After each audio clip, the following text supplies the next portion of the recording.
Minasan konbanwa. Konbanwa, comment ça marche chez vous? J'espère que vous allez bien. J'espère surtout que vous êtes prêts et que vous avez le cœur accroché pour la seconde partie de notre conte sur le yokai Rokurokubi.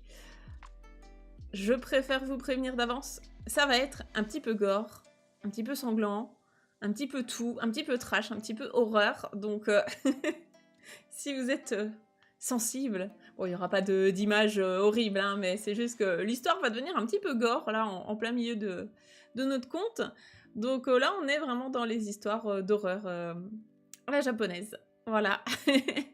La semaine dernière, on avait vu la première partie, donc je vais vous la résumer, et aujourd'hui on va faire la deuxième partie, sachant qu'il y en a 3 au total. Donc on avait comme personnage principal un petit bonze, un moine donc bouddhiste, qui s'appelait Kairyu, voilà on a son nom qui est là, qui se baladait donc dans des montagnes, dans un chemin de montagne. Il s'est fait surprendre par la nuit, et il y a un gentil bûcheron qui l'a invité à dormir chez lui, parce que voilà, il lui a dit... franchement, dans le coin, c'est un peu craignos, tu risques de te faire attaquer par des fantômes, des esprits vengeurs, tout ça. Donc du coup, il l'a ramené chez lui. Et la deuxième scène, eh bien, le petit moine arrivait chez le bûcheron, il découvrait que, en fait, il y a plein de gens chez lui, ils sont 5 au total, donc il y a 4 hommes et une femme, et que tous, en fait, ils étaient super sympas. En vérité, ils étaient même excellemment courtois et distingués pour de simples bûcherons, et ils ont découvert que, en vérité, il s'agissait d'une ancienne famille assez noble.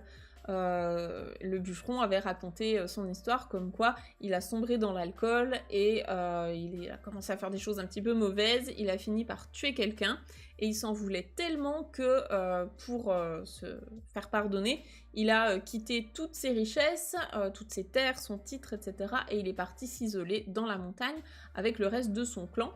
Donc on en était là, et le petit moine justement, il disait merci beaucoup de vous être confié à moi, je vais réciter donc un sutra pour eh bien prier pour l'âme de cette personne donc du coup que vous avez tuée. On s'était arrêté là, donc pour le moment tout allait bien, et là on va arriver dans la deuxième partie du conte, et c'est là où ça va un petit peu se corser. Donc j'espère que vous avez le cœur accroché. On va voir comment ça va se passer. Donc, je vous laisse déjà regarder l'illustration, l'image de notre petit moine donc, qui est en train de réciter ses sutras, justement pour prier pour l'âme du défunt. Et une fois qu'on est dans cette bonne ambiance, un petit peu paisible, un peu de pardon, de communion, tout ça, on va se lancer dans l'histoire. Ok, on est parti, donc comme d'habitude, chacun fait vraiment en fonction de son niveau. Si vous en êtes à l'apprentissage des kanas, vous vous entraînez à lire. Si vous êtes dans le vocabulaire, la grammaire, vous faites avec votre niveau. On va tout décortiquer ensemble. Le but c'est que chacun s'adapte à son propre niveau. Vous avez tous des niveaux différents dans le chat. Ok, on est parti avec donc la première phrase. Essayez de la lire avec moi. Elle est courte, elle est juste là en haut à droite. Nous avons donc Kairyu wa yoru osoku made okyo wo yomimashita. Ici, les deux seuls mots un petit peu compliqués, normalement on les a déjà vus dans la première partie, donc pour rappel, Kairyu c'est le nom du moine, et Okyo c'est un sutra bouddhiste. Donc le reste, normalement, si vous êtes au niveau JLPT 5, 4 c'est encore plus facile, normalement vous pouvez comprendre ce qui a marqué. Je vous laisse déjà essayer de réfléchir par vous-même et vous me dites dans le chat ce que vous en pensez. À votre avis, qu'est-ce que veut dire cette phrase? Le moine lit le sutra. Ouais. Alors effectivement, t'as bien reconnu le verbe lire. Il a récité un sutra jusqu'au soir. Et bah super, on va faire un mix un petit peu de vos deux traductions. Il a lu jusque tard dans la nuit. Il a lu des sutras jusqu'à tard dans la nuit. Super. Tard le soir, il a lu un sutra. Je pense qu'à vous tous, vous avez la bonne traduction. Donc la bonne traduction, c'est effectivement que Kairyu, donc yoru c'est la nuit, osoku ça veut dire tard, c'est l'adverbe qui vient de l'adjectif osoi, qui veut dire tard. Osoku made, made c'est la particule pour dire jusque là, donc jusqu'à tard dans la nuit. eh bien, Kairyu, qu'est-ce qu'il a fait? Okyo o yomimashita, donc il a lu un ou des sutras. Effectivement, il a lu des sutras jusque tard dans la nuit. On continue avec la deuxième phrase, donc qui est très courte, mais là par contre, je pense qu'il y a du vocabulaire qui est plus avancé, donc pas de panique, ça va bien se passer. Ki ga tsuku to nodo ga karakara desu. Donc là ici on voit que karakara est écrit en katakana. Souvent, hein, ça veut dire que c'est une onomatopée. D'autant plus que là on est dans une histoire traditionnelle, donc il n'y a pas de raison qu'il y ait un mot étranger écrit en katakana, ce qui fait qu'on est plutôt sur une onomatopée. Je pense que vous pouvez quand même deviner un petit peu ce que ça veut dire, cette onomatopée. Donc, kigatsuku, ça veut dire réaliser, se rendre compte de quelque chose. Donc, kigatsuku to, au moment où il s'est un petit peu rendu compte de ce qui se passait, parce que voilà, il était pris dans ses sutras, il était à fond dedans, et en fait, d'un coup, hop, il réalise, il reprend connaissance, on va dire. Eh bien, nodo, ça c'est un mot important, c'est la gorge, donc la partie du corps. Hein. Nodo ga karakara desu. Sa gorge, elle est karakara. Qu'est-ce que ça peut vouloir dire, à votre avis, vu le contexte ici? Il avait la gorge sèche, ouais c'est ça, exactement. Exactement. Donc karakara, c'est quelque chose de sec qui est desséché. C'est ça. Donc au moment où il s'est rendu compte, où il s'est réveillé un petit peu de sa transe de sutra, eh bien il s'est rendu compte qu'il avait la gorge super sèche, parce que du coup ça fait des heures et des heures qu'il lit ses sutras. Donc qu'est-ce qu'il fait? Ben logiquement, hein, Mizu o nomo to tachiagari. Et là, on a le reste de la phrase. Je vais déjà la lire en entier et ensuite on décomposera. Donc Mizu o nomo to tachiagari. Futo 隣の部屋を覗いて息を飲みました. Alors ici, on va retrouver du vocabulaire qu'on avait déjà vu dans d'autres contes. Je pense qu'on l'a déjà vu dans Onibaba et éventuellement peut-être dans Tsuru no Ongaeshi, donc la dette de gratitude de la grue. Je pense qu'on a déjà croisé un petit peu ce vocab ici. Donc c'est bien, on va pouvoir faire des parallèles avec tout ça. Et puis si vous n'avez pas vu ces contes précédents, vous pourrez aller les voir derrière. Donc, mizu, ça c'est de l'eau, hein, mot extrêmement basique et important. Il faut savoir dire de l'eau en japonais, donc c'est mizu. On peut mettre un o honorifique devant, o mizu, ça marche aussi. Donc, mizu o nomo. Ici, vous l'avez reconnu, ce verbe, c'est nomu. Nomimasu. Donc c'est le verbe boire. Mizu o nomoto. Cette forme-là, c'est une forme qu'on étudie en général peut-être au JLPT 3, je pense. C'est s'apprêter à faire quelque chose. On va faire quelque chose, on est sur le point de faire quelque chose. Donc là, il avait l'intention de boire de l'eau. Et à ce moment-là, donc, tachiagari, il s'est levé. Donc c'est les verbes tatsu et agaru. Donc littéralement tatsu c'est se tenir debout et agaru c'est se lever. Donc en gros il s'est mis debout hein, parce qu'il était probablement assis ou bien à genoux ou en seiza pour lire ses sutras. Donc il avait l'intention d'aller boire de l'eau. Il s'est levé. Et qu'est-ce qui s'est passé? Eh bien, futo. Alors ce petit mot, en fonction du contexte, il peut se traduire de différentes manières. Ça peut être soit par hasard, par accident, ou alors ça peut être tout à coup, soudain. Donc là, on va voir un petit peu ce qui colle le mieux. Futo, tonari no heya o nozoite. Tonari no heya, ça c'est du vocabulaire niveau GLPT 5. Est-ce que vous le comprenez? Tonari no heya. Si vous connaissez Tonari no Totoro, ça aide énormément à mémoriser ce vocabulaire-là. Tonari no heya o nozoite. Donc ici, c'est le verbe nozoku, qu'on avait déjà croisé, je pense, dans les contes que j'ai cités auparavant. Donc nozoku, c'est jeter un coup d'œil, ça peut être aussi épier. Alors Marie, c'est pas la personne de la chambre d'à côté. C'est juste la chambre voisine, la chambre d'à côté. Tonari, c'est juste quelque chose ou quelqu'un hein, qui est voisin, voisine, et heya c'est la pièce, donc la pièce d'à côté, la pièce voisine, oh, nozoite, donc en fait il a jeté un coup d'œil dans la chambre voisine. Ici, je pense que futo, ce serait plus dans, probablement ici dans le sens par accident, il a peut-être pas fait exprès, voilà, il était en train de se lever pour aller boire, puis ben il a vu dans la chambre d'à côté ce qui se passait, ou dans la pièce d'à côté hein, d'ailleurs. Donc, tonari no heya o nozoite, iki o nomimashita. Alors ça, je trouve que c'est une expression qui est très imagée, puisque iki c'est la respiration, et nomimashita c'est boire. Donc qu'est-ce que ça peut vouloir dire boire sa respiration? Faut vraiment vous visualiser en train de faire cette action. Si vous êtes en train d'avaler comme ça, de boire votre respiration, qu'est-ce que ça peut être? Ouais, c'est ça, c'est vraiment avoir cette notion de souffle coupé. C'est en fait, tu t'étrangles presque avec ta respiration quand il y a un truc qui te choque, quoi. C'est quelque chose qui te coupe le souffle. Donc, il a eu le souffle coupé. Il a avalé sa respiration. C'est très imagé. À votre avis, qu'est-ce qu'il a vu dans la chambre d'à côté? Parce que je rappelle, on est sur une histoire là qui commence à être de plus en plus glauque. On va pas se le cacher, hein. Il faut avoir le cœur bien accroché ce soir pour cette session lecture. Qu'est-ce qu'il a vu? Je vais vous lire la phrase et on va voir si vous arrivez à attraper comme ça quelques mots-clés. La phrase est la suivante. Futon no naka ni wa kubi no nai karada ga 5つ narande ita kara desu.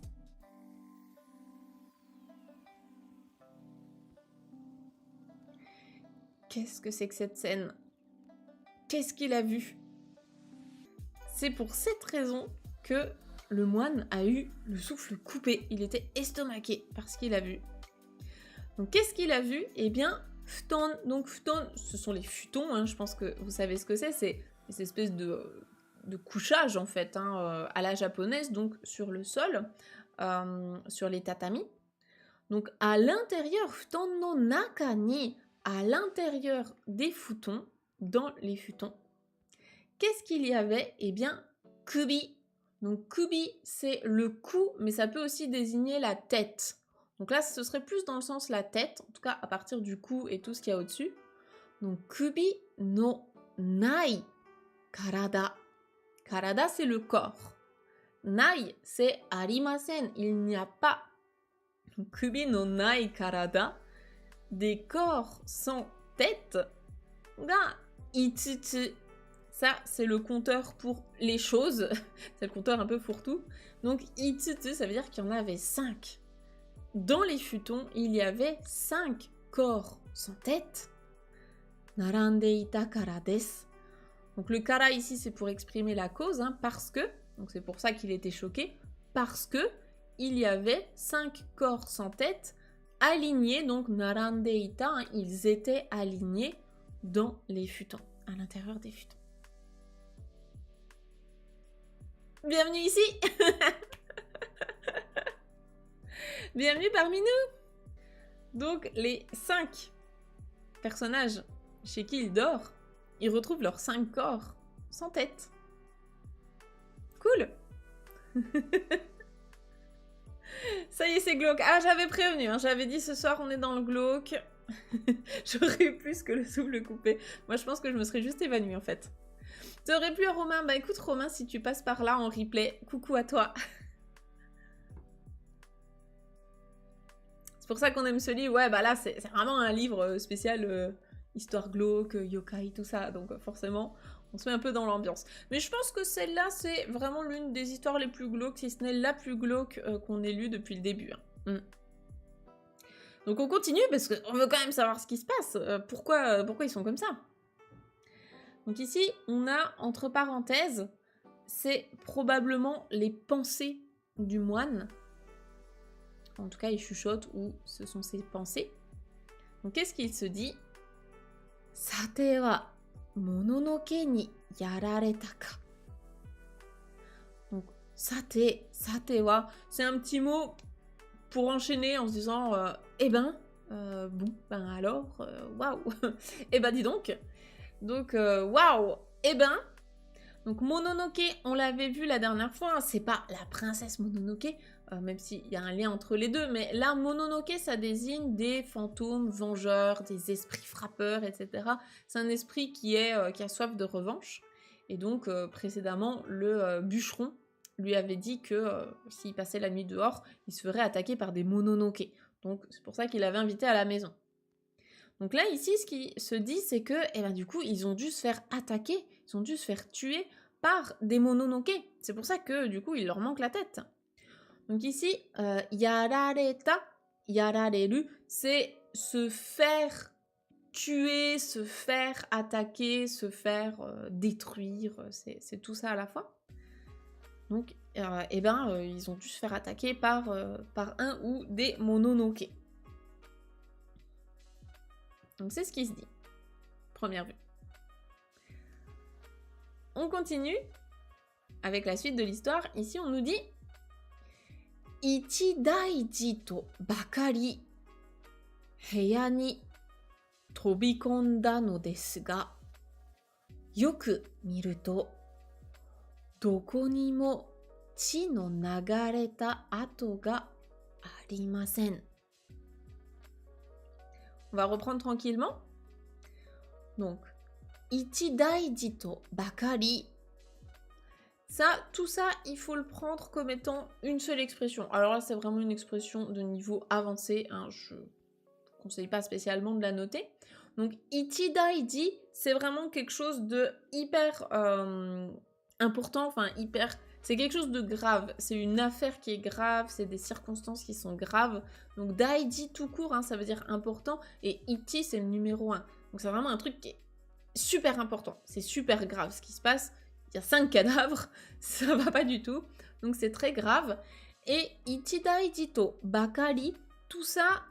Alors, je vous avoue que c'est la première fois que je croisais cette expression. De ce que j'en ai compris dans les explications de japonais, c'est que tout ça, ça signifierait être en alerte, justement parce qu'il y a quelque chose de grave qui s'est passé.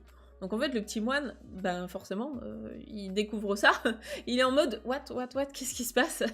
Donc il est en alerte parce que c'est extrêmement grave comme situation. Je pense qu'on va le traduire comme ça et garder cette image-là en tête. On continue avec heya ni tobikonda no desu ga. Donc heya, la pièce ou la chambre. Heya ni tobikonda, c'est le verbe tobikomu. Donc là, c'est une combinaison de deux choses, hein. C'est le fait de jeter, enfin se jeter comme ça, sauter, et rentrer dans quelque chose. Donc en fait, c'est vraiment s'engouffrer dedans, il s'est jeté dedans, il a plongé dans la pièce, justement pour peut-être voir ce qui se passe. Hein. Mais, donc il a fait ça, il s'est jeté dans la pièce, mais yoku miru to, yoku, c'est l'adverbe qui va avec l'adjectif bien. Donc, yoi, ça veut dire bien. Yoku, c'est l'adverbe qui va avec. Donc, en français, on le traduit aussi par bien, mais c'est vraiment de manière bien. Donc, en faisant bien quelque chose. Et ici, l'action qu'il a fait, c'est miru, donc regarder. Donc, en regardant bien, doko ni mo chi no nagareta ato ga arimasen.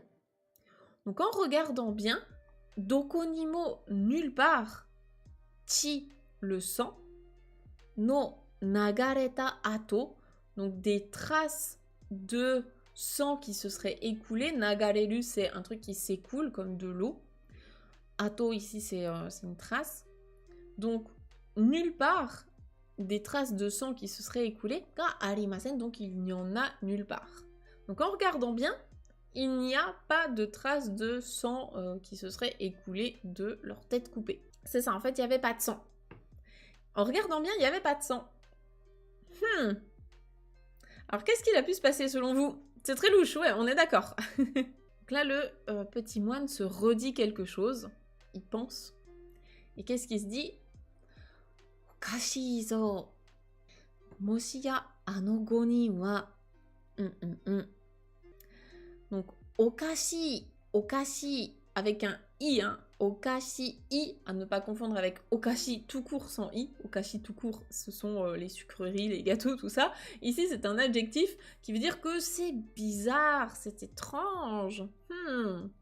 Et le zo, ici, c'est pour insister sur... C'est vraiment bizarre, ce truc.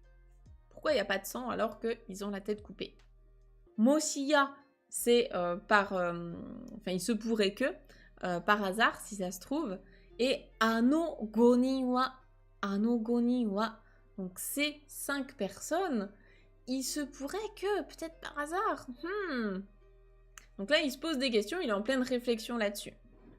Donc dans la phrase suivante, qu'est-ce qui se dit? Enfin, qu'est-ce qu'on nous donne comme info? On nous dit Kairyu wa tabi no tochū de mimi ni shita 66 bi no uwasa o omoidashimashita.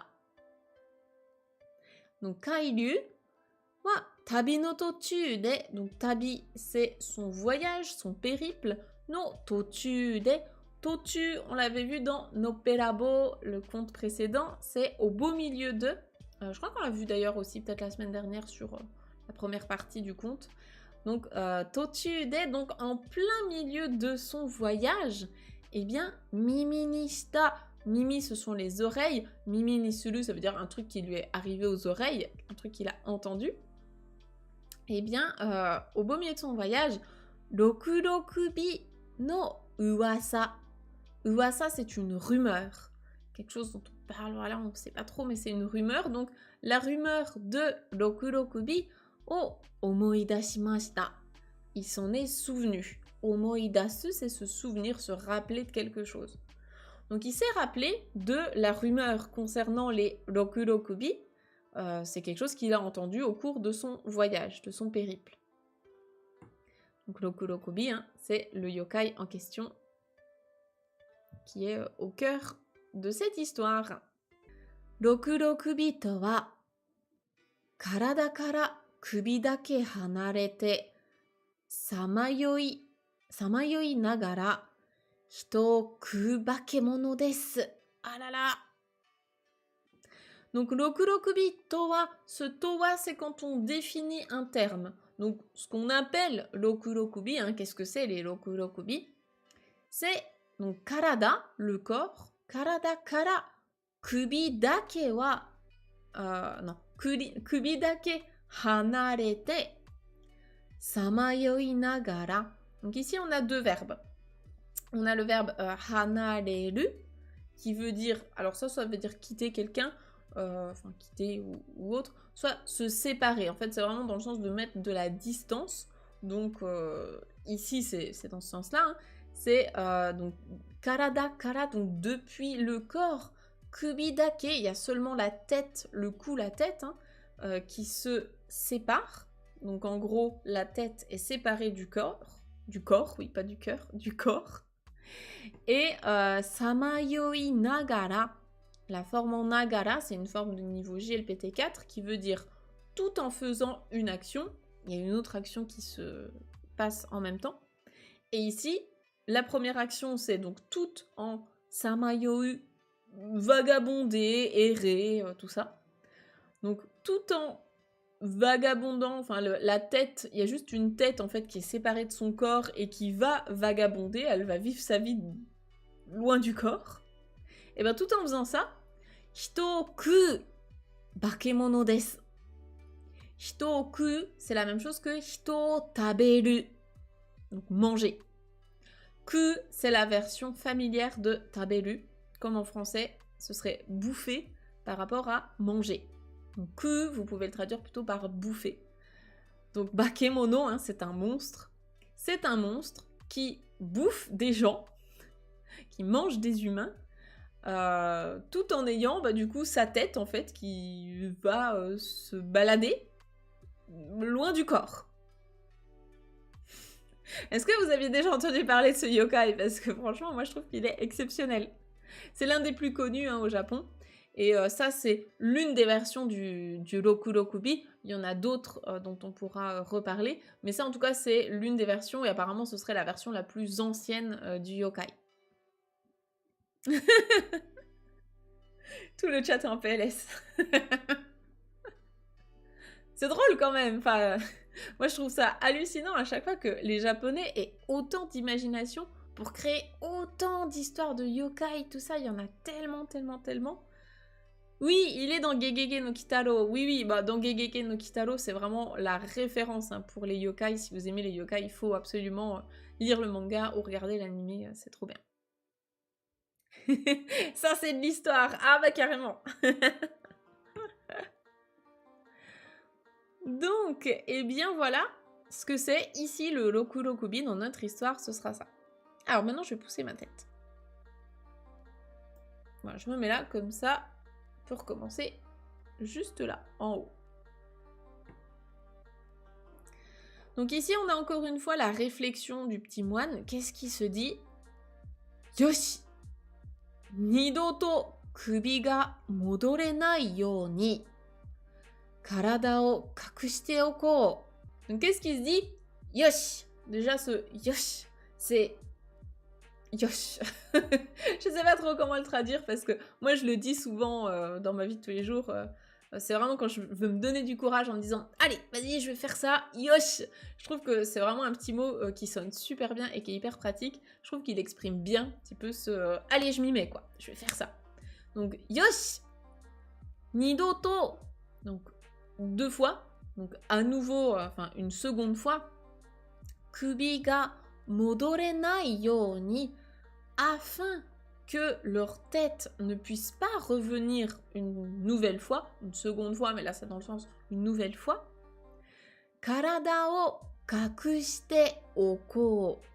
Ici le verbe c'est kakusu, cacher quelque chose, dissimuler. Donc il va cacher leur corps afin que leur tête ne puisse pas revenir. Et ici c'est la forme en te okimasu qui veut dire faire ça en vue d'un résultat ou d'une action potentielle, ça c'est du GLPT4, on en parle dans la formation GLPT4. Et en plus de ça, c'est la forme volitive de ça, donc c'est vraiment faisons ça, allez vas-y, faisons ça, donc je vais cacher leur corps afin que leur tête ne puisse pas revenir. Et donc pourquoi est-ce qu'il se fait cette réflexion?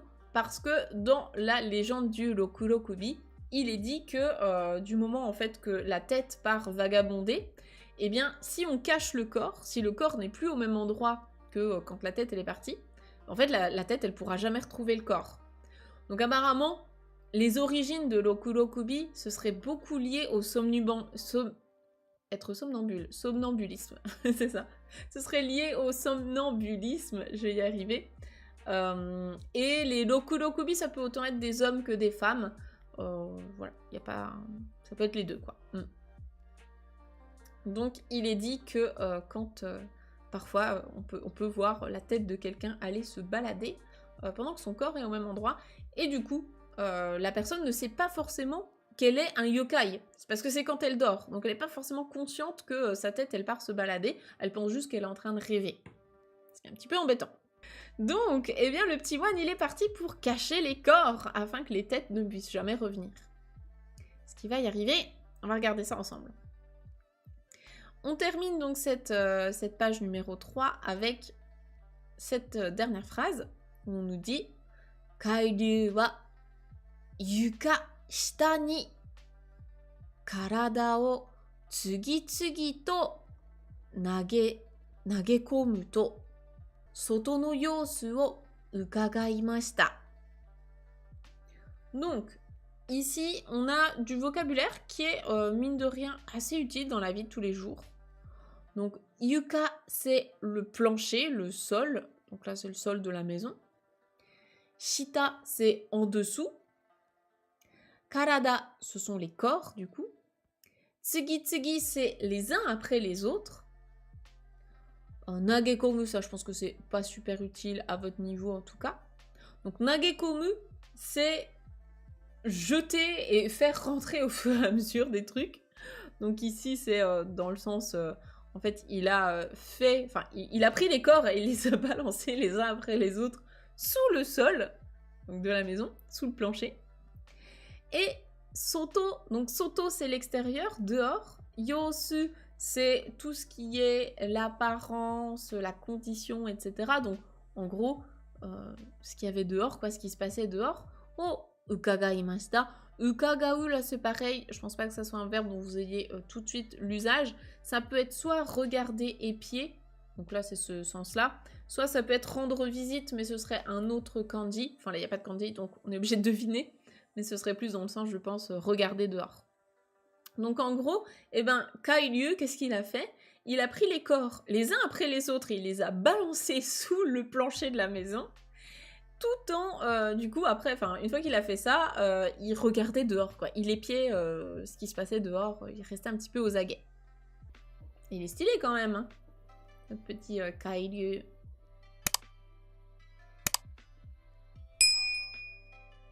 Bon, vous êtes prêts? Vous allez peut-être avoir un petit choc. Parce que là, on est en train de rentrer dans le glauque à 200%. Et la dernière partie, je vous raconte même pas. Pas envie de les croiser? Bah, moi non plus. Très clairement, c'est pas le genre de rencontre que t'as envie de faire dans ta vie. Allez, on est parti. On est parti. Donc voilà déjà l'illustration. Histoire de se mettre dans l'ambiance, hein, bien sûr.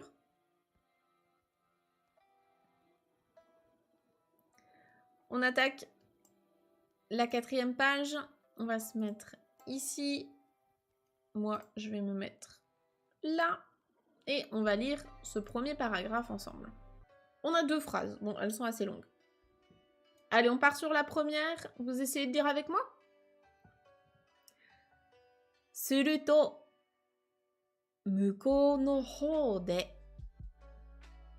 5つの首がゆらゆらしながら飛び回っているのが見えます。Donc, suruto, alors, hein, ce faisant, donc lui, il était en train d'épier ce qui se passait dehors, il était aux aguets. Eh bien, qu'est-ce qu'il a vu? Donc, on va partir de la fin, hein, miemas, donc il a aperçu, il a vu quelque chose. Et qu'est-ce qu'il a vu? Donc, muko no hou de, muko, c'est de l'autre côté. Par exemple, si vous êtes, on va dire sur un lac, vous êtes d'un côté du lac, et de l'autre côté, vous voyez quelque chose, une montagne ou autre. Donc ça, c'est muko. Là, ici, bah, c'est vraiment dehors, en fait. Hein. Donc, muko no hou, hou, c'est en direction de là-bas, quoi, de là où il était en train de regarder. Eh bien, qu'est-ce qu'il a vu? Itsutsu no kubi, donc 5 têtes. Itsutsu no kubi ga yura yura shinagara, donc tout en faisant yura yura. Yura yura, je crois qu'on l'a déjà vu plein de fois, cette onomatopée. Hein, c'est vraiment le fait comme ça de un petit peu onduler. Ça peut être aussi trembler, mais là, c'est... Bah, on voit bien avec le dessin, hein, c'est vraiment comme ça, serpenter, onduler, faire la vague. C'est ça, en fait, je peux pas être plus clair que ce dessin. Donc, il a vu 5 têtes qui, tout en faisant yura yura, eh bien, tobi mawatte iru.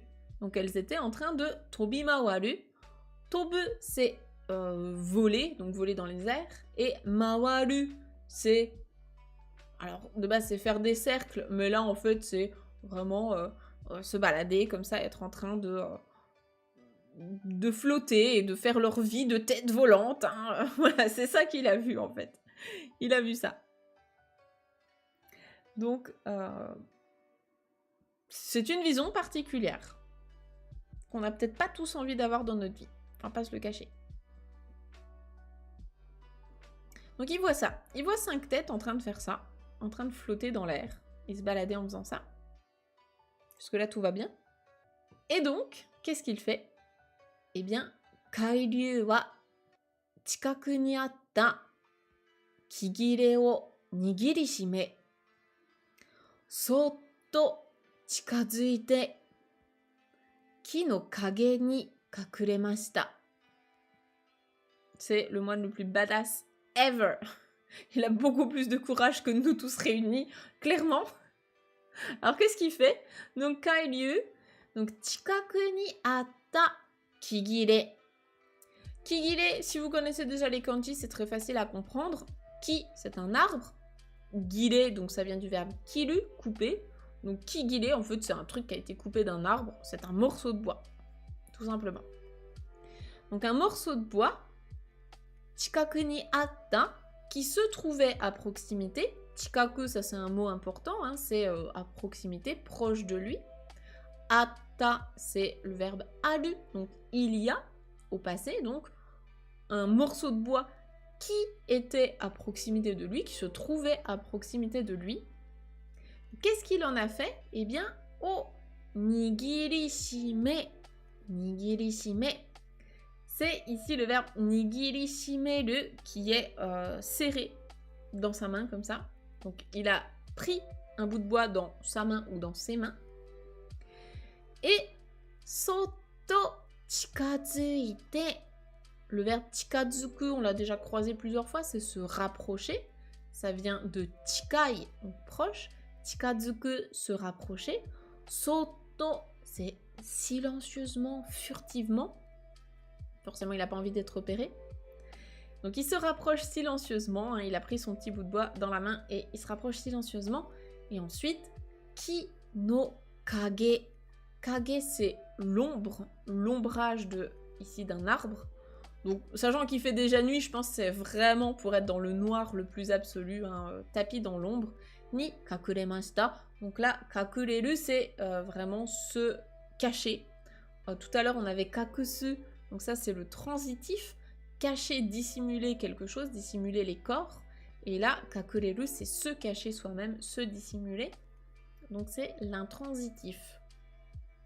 Voilà ce qu'il fait.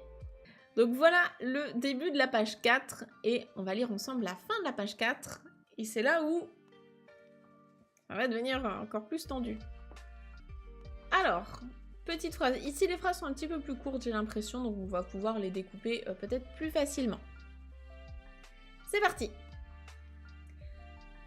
Hanashi-goe ga kikoete kimasu. Hanashi-goe ga kikoete kimasu. Je pense que plusieurs d'entre vous, vous êtes capables de comprendre cette phrase. Est-ce que vous pouvez nous dire, à votre avis, ce que ça veut dire? Il y a un narrateur qui va parler. Alors non, c'est pas dans ce sens-là. Il a pu entendre des voix, une voix qui parle, se rapproche, il entend des voix parler. Ouais, c'est dans ce sens-là, en fait. Hein. Hanashi, c'est le verbe hanasu, parler. Hanashi goe. Koe sans les tenten, c'est la voix de quelqu'un. Hanashi goe, les deux mis ensemble, ça veut dire la voix de quelqu'un qui parle. Ga kikoete kimasu. Donc kikoeru, c'est entendre, et kikoete kimasu, ça sous-entend que dedans il y a un mouvement. Donc en fait, il entend comme ça, hop, des voix qui parlent, qui se rapprochent de lui peut-être. Hein. Alors, et bien justement, la voix en question, je vous spoil d'avance, hein, c'est la voix du bûcheron. Kikori no koe desu. Donc c'est la voix du bûcheron. Donc qu'est-ce qu'il dit notre bûcheron? Je vais essayer de faire la voix du monsieur. Ano bozu, nakanaka umasou daro. Kikori no koe desu. C'est la voix du bûcheron. Qu'est-ce qu'il dit ce bûcheron? Ano bozu, nakanaka umasou daro. N'empêche qu'entre ça et Onibaba, on enchaîne un peu les histoires avec des yokai qui veulent manger des moines. Hein. On est toujours dans le même concept. Donc là, un obozu, hein, ce bonze, bozu d'ailleurs ça a donné le mot bonze en français. Donc ce bonze, ce moine. Nakanaka umaso. Umaso, ça vient de l'adjectif umai qui veut dire délicieux. Umaso, ça veut dire il a l'air délicieux. Daro, c'est juste pour insister en mode il a vraiment l'air délicieux, hein. Et nakanaka, en fonction de si c'est de l'affirmatif ou du négatif derrière, il n'a pas le même sens, mais ici c'est juste pour insister en mode il a l'air vraiment bon, il a l'air vraiment délicieux, ce petit bonze là. C'est ça, il est à leur goût, exactement. L'enfer, quoi. Donc c'est vraiment comme Onibaba, hein. Là c'est ils veulent manger du bonze. Ok. Donc ça, c'est le bûcheron qui dit ça. Tous ceux qui se sont méfiés du bûcheron la semaine dernière, bravo à vous. Tous ceux qui me disaient non mais il est trop louche, c'est pas normal. Alors après, on sait pas encore en fait s'ils sont conscients ou pas d'être des yokai. Parce que quand on est un Rokurokubi, on le sait pas forcément. Peut-être que le bûcheron du jour, il est vraiment sincèrement gentil, mais que la nuit, bah, il se transforme en mangeur d'humains et c'est peut-être pas de sa faute. Hein. On sait pas. Donc il peut avoir le bénéfice du doute, mais on verra bien. On verra s'il y a une morale ou pas. Alors, je continue. Cette fois, ça va être a priori, c'est la femme qui parle. Ok, donc elle, je vais lui faire une voix un peu, on va essayer une voix un peu sournoise, parce que c'est une yokai. Shikashi, itsuma demo o kyou o yomarete wa chikayoru koto mo dekin. Nemutta ka douka mite koi. Voilà, comme ça on est un peu plus dans l'ambiance. C'était la femme qui parlait. Alors, qu'est-ce qu'elle dit, cette femme? Cette yokai, cette tête volante. Donc, shikashi, cependant, mais... Itsuma demo o kyou o yomarete. Voilà. Donc, itsuma demo, c'est pour toujours. On ne sait pas jusqu'à quand, en fait. Hein. Jusqu'à quand est-ce qu'il va faire ça? O kyou, le sutra. O yomarete. Donc, ici, c'est du passif. C'est yomu. Donc, eux, ils subissent. En fait, ils se mettent en position de victime le fait qu'ils se fassent lire un sutra. Parce que forcément, on l'avait vu aussi dans Hoichi sans oreille. Les sutras, c'est le super pouvoir contre les yokai. Donc, tant qu'il est en train de réciter son sutra, c'est embêtant pour les yokai. Donc, mais jusqu'à quand est-ce que on va se faire lire le sutra? Donc, en français, jusqu'à quand est-ce qu'il va lire ce sutra? Chikayoru koto mo dekin. Ici, c'est dekimasen, hein, dekinai. Donc, chikayoru, c'est la même chose que chikazuku, se rapprocher. Koto mo dekimasen. Donc, le fait de se rapprocher, on ne peut pas. On est incapable de se rapprocher de lui tant qu'il est en train de lire ses sutras. Donc, jusqu'à quand est-ce qu'il va faire ça, quoi? Nemutta ka douka mite koi. Donc, nemuru, c'est s'endormir. Nemutta, est-ce qu'il s'est endormi? Kadooka, la forme en kadooka, ça, on le voit aussi dans la formation GLPT 4, hein, c'est du N4. C'est est-ce que oui ou non il a fait ça? Donc, est-ce que oui ou non il s'est endormi? Mite koi. Donc, je vais voir et je reviens. Mite koi. Ah, quoique non. C'était le bûcheron. Je suis en train de me dire que koi, c'est de l'impératif. Mite koi, c'est l'impératif de fais ça. En fait, dans ma tête, j'étais tellement sur le verbe kuru que du coup, je me suis dit, c'est moi qui y vais. Enfin, c'est la femme qui y va et qui revient. Non, c'est un ordre en fait. Sumimasen, arara, moshiwake arimasen. Excusez-moi. Donc, c'était bien le bûcheron. C'était bien le bûcheron qui a dit ça. Donc, en fait, il donne un ordre. Il dit, voilà, est-ce que oui ou non il s'est endormi? Va voir, et c'est un ordre du coup. Donc ici, c'est mite koi, c'est kuru kimas, c'est de l'impératif fort et familier. Donc c'est fais ça. C'est vas-y. Koi, c'est le plus impératif que vous pouvez faire avec le verbe kimas. Donc du coup, va voir et reviens nous dire. Donc c'était bien le bûcheron qui a ordonné ça en fait à la femme. Alors, ici, on nous dit que Onna no rokurokubi ga fuwa. Ici, c'est un petite vague comme ça. C'est juste pour mimer le mouvement.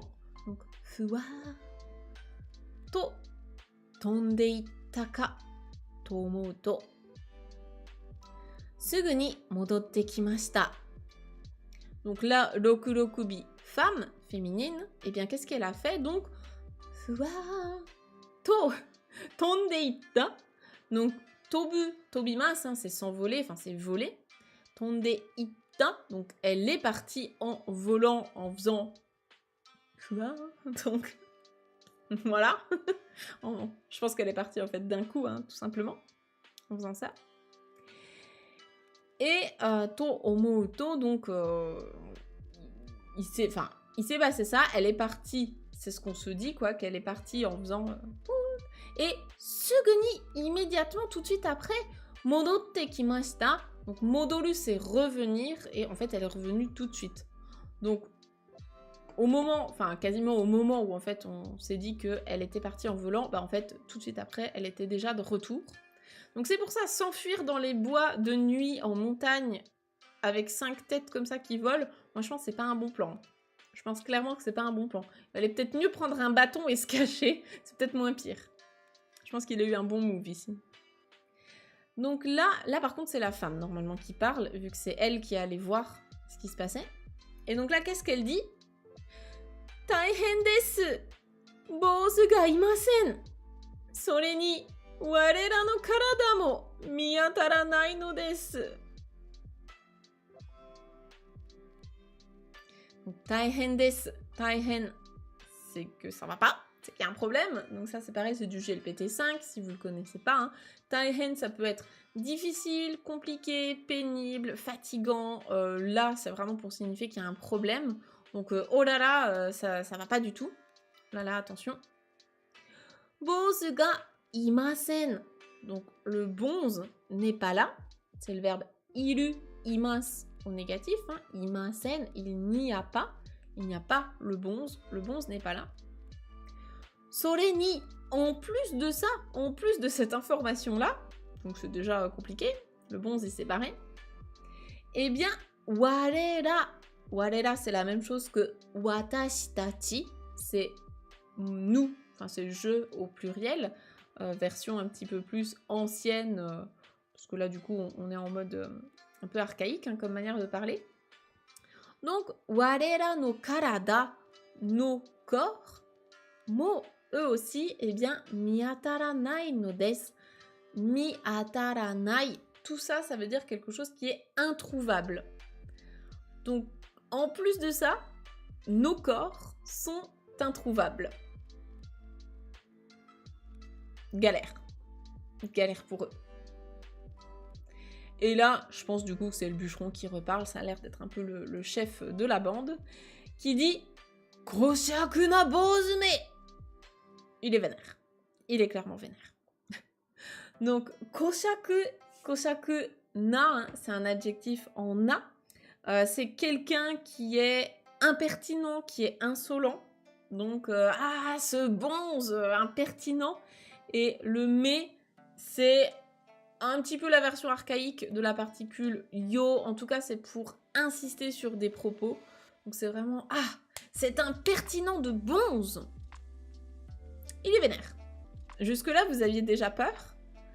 Parce que là moi le paragraphe qui suit, pour moi c'est le pire. Justement je voulais vérifier un peu de vocabulaire là-dedans, parce que c'est du vocabulaire qui est en lien vraiment avec tout ce qui est un peu glauque, gore, etc. Un conseil, ne tapez pas ça sur Google Images. Moi, c'est ce que je fais en général hein, pour bien vérifier que je comprends bien le mot. Je vais le taper directement en japonais dans Google Images pour voir ce que ça évoque aux yeux des Japonais. Ne tapez pas ces mots-là dans Google Images, c'est peut-être pas le bon plan. Qu'est-ce qu'on nous décrit ici? On nous dit que So sakebu to ikari no tame ni kikori no me wa tsuriagari. Kuchi ga makka ni sakemashita. So, sakebu to. Sakebu, c'est le verbe crier. Le nom qui va avec, c'est sakebi, un cri. So, c'est pour faire référence à ce qu'il y avait juste avant. Donc, en criant cela, donc en criant ce satané moine, quel impertinent. Donc, en criant cela, Ikari no tame ni, ikari c'est la colère, à ne pas confondre avec hikari, la lumière, hein, c'est pas du tout le même mot, c'est pas la même prononciation. Donc ikari, d'où l'importance du H. Ikari no tame ni, alors ici, tame ni c'est pas dans le sens pour, dans le but de, hein, c'est plutôt ici pour exprimer la cause. Donc du fait de sa colère, à cause de sa colère, hein, parce qu'il est vraiment, vraiment énervé, à cause de sa colère, eh bien, Kikori, donc le bûcheron, Kikori no me, les yeux du bûcheron, wa tsuriagari. Donc ça, je connaissais pas cette expression des yeux qui se tsuriagaru, mais en fait, tsuriagaru de base, ça veut dire se lever, enfin, quelque chose qui monte, quoi, qui se soulève, qui se lève. Et en fait, quand les yeux font ça, je pense que vous avez déjà vu, soit dans les mangas, soit dans les films d'horreur ou autres, c'est, je vais pas le faire parce que je sais pas trop le faire, mais c'est le fait qu'en fait, vos yeux, ils regardent tellement haut que de coup, ils deviennent tout blancs. Donc, voilà, en mode monstre bien énervé. Donc ces yeux, ils se sont révulsés, ils sont partis en arrière. Et kuti, donc la bouche, c'est ça, hein, vraiment les mots importants ici, hein, c'est les yeux et la bouche. Hein. Le reste, ces verbes-là, je pense pas que vous en ayez trop l'usage au quotidien. Donc sa bouche, qu'est-ce qui s'est passé? Eh bien, kuti ga maka, totalement rouge. Ça, on l'a déjà vu, hein, maka. Maka ni sakemashita. Ici, ça vient du verbe sakeru. Et c'est ça que c'est pas ouf à taper dans Google. Sakeru, c'est le fait de se fendre, se déchirer. Donc là, c'est vraiment un peu à la Joker, ou bien, vous savez, il y a des légendes urbaines comme ça, avec la bouche vraiment qui se fend. En fait, sa bouche, elle s'est tellement ouverte et fendue que du coup, elle est devenue toute rouge. Je pense que vous avez un peu l'image du truc. Voilà, il avait les yeux donc complètement retournés, donc les yeux blancs, et la bouche fendue toute rouge, quoi. Oh ouais, c'est dégueulasse, hein. On va pas se le cacher, c'est horrible. Après, voilà, chacun tape ce qu'il veut dans Google. Moi, j'avais peur que Google, ils se disent, mais elle cherche des trucs chelous quand même sur Google. Voilà, mais c'est vraiment en mode film d'horreur, quoi. Ah, j'avais prévenu, hein, chacun fait ses recherches, hein. Je suis pas responsable. Donc voilà. Ici, en tout cas, les mots-clés, ce qu'il faut que vous reteniez, ce qui est vraiment important, hein, c'est mais les yeux, kuti, la bouche, et éventuellement maka, tout rouge. Ça, c'est utile. On continue dans la description de notre yokai bien énervé. Kami, donc cette fois les cheveux, ça c'est un mot important aussi. Kami o furimidashita sono yousu wa sasuga no kairyu mo zotto suru hodo no osoroshisa desu. Ok, on va juste décortiquer un peu. Donc, kami, les cheveux. Kami o furimidashita. Donc, furimidashita, quand on parle de cheveux qui sont furimidashita, c'est un terme spécifique pour les cheveux, c'est les cheveux ébouriffés. Donc, il a les cheveux dans tous les sens. Sono yosu, hein, donc cette apparence, avec en plus de ça les cheveux ébouriffés, eh bien, sasuga no kairyu mo. Alors, je vais expliquer sasuga juste après. On va déjà terminer la phrase. Sasuga no kairyu mo zotto suru hodo no osoroshisa desu. Zotto suru, ça veut dire frissonner, avoir, enfin tressaillir, frissonner de peur. Hein. Donc, kairyu aussi, enfin, même lui en fait, là en français ce serait plutôt ça, même kairyu, eh bien, zotto suru hodo, au point de tressaillir, au point de frissonner, no osoroshisa desu. Osoroshi, c'est quelque chose d'effroyable, de terrible, etc. Et donc là, c'est le nom qui va avec. En fait, c'est une terreur, au point que même Kairyu, il a frissonné quand même. Quand même. Hein. Et Sasuga, c'est un petit mot qui n'a peut-être pas d'équivalent en français, je sais pas trop. Sasuga, en fait, c'est quand on a en fait quand on a de l'estime pour quelqu'un, on se dit, typiquement là c'est pour notre petit moine, hein, on a bien vu tout à l'heure, il a pris des corps, il les a balancés au calme sous la maison, Ensuite, il voit des têtes volantes, il se dit ok, bon, je vais me prendre un bâton, je vais me cacher, machin. Enfin, le mec, il a vraiment une dose de courage qui est monstrueuse. Et en fait, ce qui fait que du coup, on a de l'estime pour lui. On se dit oh là là, il est super courageux. Et Sasuga no Kairyu, donc même ce Kairyu pour lequel on a beaucoup d'estime, vers lequel on a de l'estime, bah même lui, cette situation-là, c'était quand même au point que même lui, il frissonne. Donc c'est dans ce sens-là. Ouais, en fait, c'est ça. Sasuga, c'est cette notion de comme on peut s'attendre de lui, ouais. C'est pas mal comme traduction. En fait, Sasuga, vous pouvez l'utiliser, par exemple, quelqu'un, je sais pas, si on prend à l'école, quelqu'un qui fait toujours bien ses devoirs, tout ça, vous savez qu'il est sérieux, il rend toujours ses devoirs à l'heure, il a des super notes, il est hyper organisé, machin. Si jamais vous allez lui demander, je sais pas, tiens, est-ce que t'as pris des notes au dernier cours, parce que moi j'étais pas là, machin, il vous sort le truc de notes, mais parfait, hyper détaillé, hyper propre, machin. Vous pouvez dire, ah ben, Sasuga no, je sais pas, Yamada-san. Sasuga no Yamada-san desu ne. Ah bah, c'est vraiment ce qu'on attendait de toi, en fait. T'es hyper sérieux, hyper organisé, donc j'en attendais pas moins de toi. C'est un peu ça. Ouais, c'est bien lui, c'est un peu ça, ouais. Donc, même Kairyu, envers qui on avait de l'estime, bah, même lui, là, il a frissonné de peur, quoi. Et donc là, la dernière parole, est-ce qu'on sait qui parle? Non, on sait pas. J'ai juste survolé vite fait. Je sais pas qui c'est. Donc on va décider que potentiellement c'est le Kikori, hein, ça doit être le bûcheron, vu que c'est lui dont on parlait juste avant. C'est lui qui est hyper vénère. Modoru karada ga nakute wa shinde shimau zo. Kou nattara なんとしても坊主を探し出し、八つ咲きにしてくれるわ。C'est bon, je me suis pas trompée. Ça devrait aller. Je pense que c'était ça. Ok, on va le relire ensemble.